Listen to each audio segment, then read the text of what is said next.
Hey, you know what it is? This is Joker News here speaking. We're jumping back into some more juicy news with Tupac. Hit that like and subscribe. Let me know where you guys are from, and let's jump right into it. You got Tupac Shakur murder trial. The key players inside the explosive East Coast, West Coast, rap drama. On November 30th, 1994, Tupac Shakur walked into the lobby of Quad Recording Studios in Manhattan. Now, the hip-hop star was there to record a song with fellow rapper Lil Jon, but the collab never happened. As Tupac entered, he was confronted by three armed men in the lobby. They demanded he hand over his valuables. Shakur tried to fight them off, but in the ensuing struggle, he was shot 5 times, with one bullet grazing his head. Now, the shooting changed everything between Shakur and Chris Wallace, also known as the notorious B.I.G. or Biggie Smalls. Now, prior to the shooting, the two were considered friends and sometime collaborators. A biography released last year from Justin Tinsley's It Was All a Dream and Biggie and the World That Made Him reveals how the two would hang out and why they connected. They instantly hit it off, Tinsley told Rolling Stone. They were both Geminis, so they were Gemini twins in a way.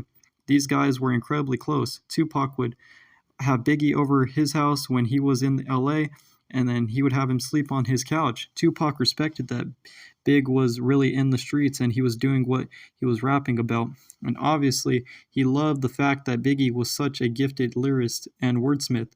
Meanwhile, Biggie really appreciated the fact that Tupac came and from a freedom fighter lineage, and he always stood up for what he believed were the best interests of black people. Now, but Shakur believed Biggie had something to do with the ambush, and their relationship was irretrievably broken.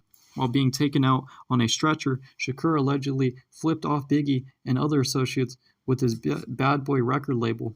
Now, the incident sparked what became known as the East Coast-West Coast rap feud. It created a constant back-and-forth clash that tore the hip-hop community apart and split fans. On one side, rapping New York, there was a Biggie and his label, Bad Boy Records, owned by Sean Puff Daddy Combs. On the West Coast stood Shakur and the LA-based Death Row Records, run by Marion Suge Knight. Now, the anonymity was manifested on diss tracks and eventually devolved into physical altercations. Ultimately, it led to the deaths of both Shakur and Wallace 6 months apart. Now, nearly 3 decades later, Dwayne Keefe D. Davis has been implicated as the shot caller who orchestrated the murder of Shakur in September 1996. Now, with Davis set to be arraigned in Las Vegas on Thursday, here's a look back at the key players in the East Coast-West Coast feud and their ties to 2 rap icons slain in the prime of life. Now, James Roseman and Dexter Isaac. James Roseman, a former record executive popularly known as Jimmy Henchman, is a central figure in the beef's origin. While caught up in an unrelated drug trafficking case, Roseman confessed his involvement in proffer sessions where his admission would not be used against him, according to the Village Voice.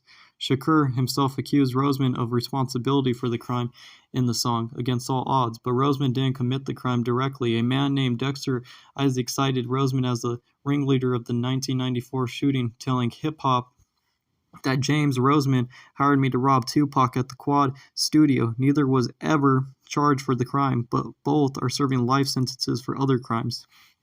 Now, Roseman for murder and Isaac for a robbery and murder, Death Row Records and Bad Boy Records, even before the Quad Studio incident, there were whispers of issues between the rival rap camps. Tupac was shot.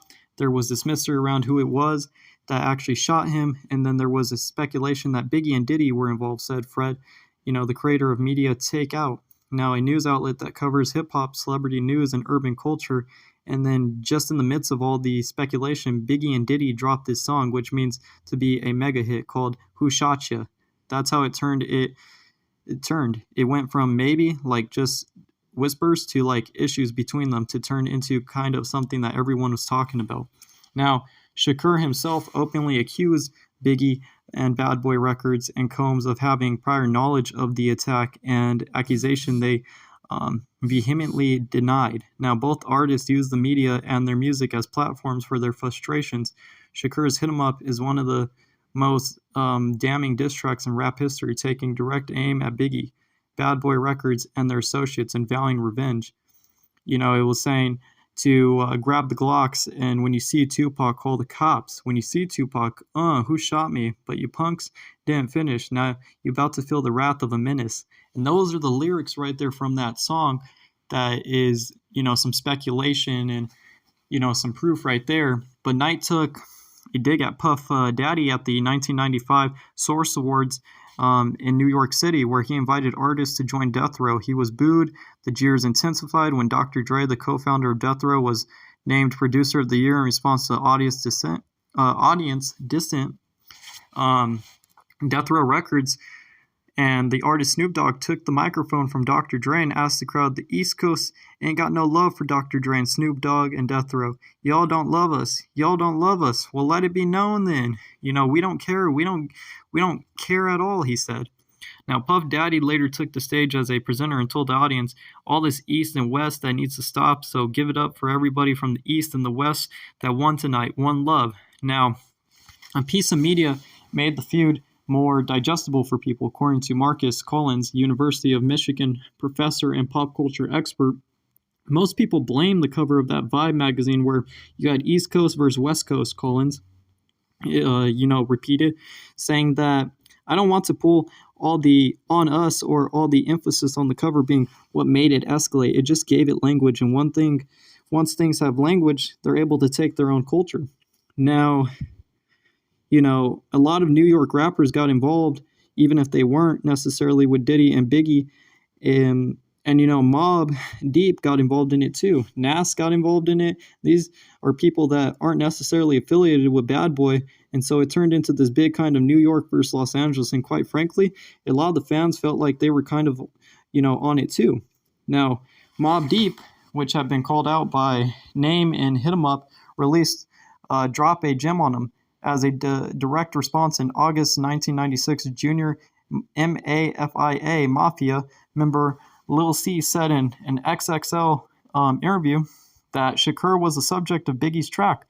Long kiss goodnight, Diddy, staying along his diplomatic path, steadfastly denied this theory, arguing that if Biggie were to diss him, he would have had to call him out by name. In December 1995, the Dog Pound, a Death Row record group, which was in Red Hook in Brooklyn filming the music video for the single New York, New York, which used a beat that Biggie had rapped over in a commercial for St. Ides.